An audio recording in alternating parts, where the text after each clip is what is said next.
audio lecture is made for students of MCom, BCom, BBA and other commerce students. So our topic is export procedure and it covers a portion of 5th unit of international marketing. Dear students, I am Dr. Swati Tiwari, Assistant Professor, Department of Commerce, Dr. Bhavar Singh Porte, Government College, Pendra.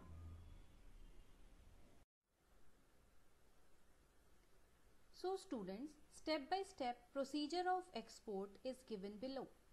Let's see. Inquiry and quotation is the first step. Then it comes receiving order or indent, assessing the importer's payment credibility, obtaining export license, arrangement of pre-shipment finance, certificate of inspection, production and procurement of goods, excise clearance certificate, certificate of origin, space reservation in ship, packing and forwarding, insurance of goods, customs clearance, obtaining mate's receipt, payment of freight and issuance of bill of lading, preparation of invoice, and last is securing payment. Let's see all the steps in detail. First step is inquiry and quotations. The future importer or the prospective importer of the product makes inquiry about product, price, quality, supply, information, terms and conditions of trade, etc. to different exporters. In reply of inquiry, exporter sends a quotation or estimate to the prospective buyer. Quotation contains complete information of product as asked by the buyer or importer. Next point is receiving order or indent. If the prospective buyer agrees on the terms and condition of sale, order for goods is placed by him. Order is also known as indent and has full details of goods such as price, quality, packing, mode of delivery and payment, etc. Assessing the importer's payment credibility means importer's payment credit worthiness. Exporter assesses solvency of importer's payment capacity. Assurance of payment is necessary because once goods are dispatched, recovery of amount may be very difficult. To secure the payment, exporter prefers to obtain letter of credit from the importer. Letter of credit is issued by importer's bank assuring partial payment to the exporter's bank during the goods are in transit.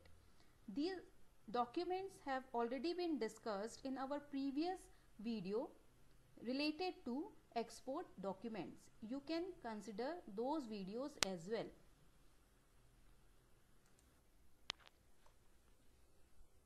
So student, next steps comes is obtaining export license. On obtaining payment assurance from importer, exporter seeks export permission from relevant authorities. Exporter has to carry on following steps to obtain export license. First step is to open bank account with due permission from RBI for this purpose, means for export purpose.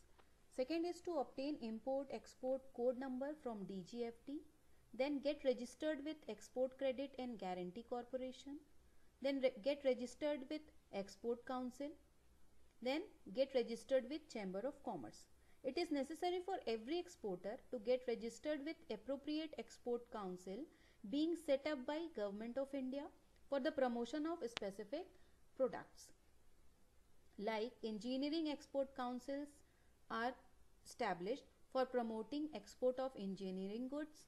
Apparel's export promotion council is set up for promotion of export of apparels.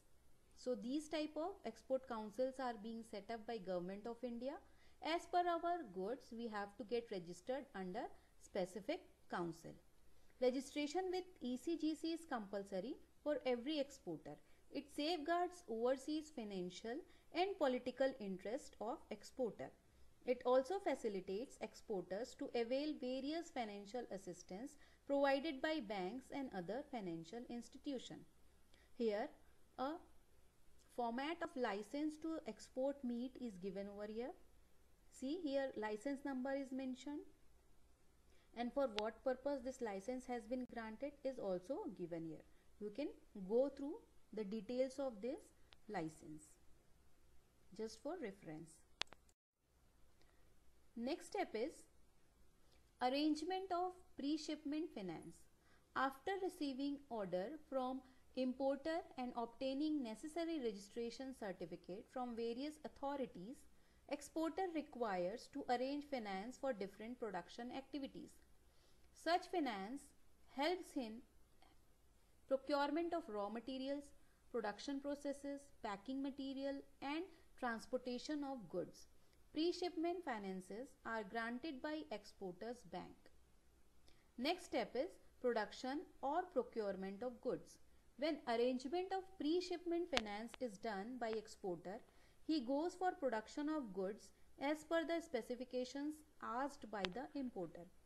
If production seems difficult, exporter procures ready-made goods from the market so that he can fulfill the requirement of importer.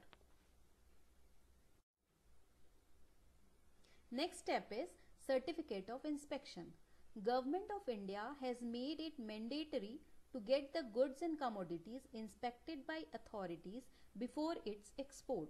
Export Quality Control and Inspection Act 1963 was enacted by Government of India, and inspection authority is given to Export Inspection Agency. Some specific category of goods and perishable goods are needed to be inspected before export, and inspection certificate is submitted along with other export document. This is mandatory. Next step is excise clearance certificate. Exporter has to obtain excise clearance from the Central Excise Department for manufactured goods. Exporter has to apply for clearance along with invoice before relevant excise authority. As per the norms of the Act, either he is given clearance certificate or considered for exempt category or refund of duty later. Exemption and refunds are mainly done to promote the export of goods of some specific category of goods and commodities.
So next step is obtaining insurance policy. Now the exporter takes insurance policy for the goods being exported to cover the risk of damage during the transit. After getting insurance for goods to be exported, next step comes is customs clearance. Exporter prepares shipping bill containing full description about the goods like name of ship and shipping company, name of port of destination, name and address of exporter, name of vessel, etc. On getting clearance from the customs, carting order is issued by the superintendent of that port to allow the cargo to enter dock area and store the cargo in appropriate shade. All these formalities are generally done by clearing and forwarding agent of exporter. Next step is obtaining mate's receipt. Mate's receipt is also known as captain's receipt. Mate's receipt is prepared and issued by captain of the ship when goods are loaded on board the ship. Maid's receipt contains details about number of packages of goods loaded, marks and labels on packages, date of boarding, name of vessel and berth, port of shipment and port of discharge, and condition of cargo at the time of goods board on ship. The carrying and forwarding agent of exporter can obtain maid's receipt from the port superintendent on clearing the port dues. So student, next step is payment of freight and issuance of bill of lading. According to the details of maid's receipt, shipping company figures out the amount of freight. On payment of freight by carrying and forwarding agent of exporter, shipping company issues bill of lading which declares that goods had been boarded on ship and will be delivered to decided destination port. Airway bill fulfills the purpose of bill of lading in airline companies. Next step is preparation of invoice. After dispatching goods by ship, CNF agent prepares the invoice of goods dispatched and gets it duly certified by the customs. Invoice states about the quantity of products sent and the final amount to be paid by importer. Here is an image of bill of lading is given. Please go through it. Next step and very important step is securing payment. Exporter sends invoice, bill of lading, letter of credit, insurance policy, packing list and certificate of origin to the importer of goods. On producing these documents to the relevant authorities, he, the importer, can get clearance from customs department. These documents are sent by exporter through their bank and directed to deliver it to importer on clearing the payment. On receiving the payment regarding goods exported, exporter obtains a bank's certificate declaring clearance of all the dues as per the norms of exchange control regulation. So dear students, this is the procedure of export. In this whole lecture, suitable images of various documents are provided for your references. Please go through those documents. So dear student, all the best for your future and thanks for watching this video. Thank you.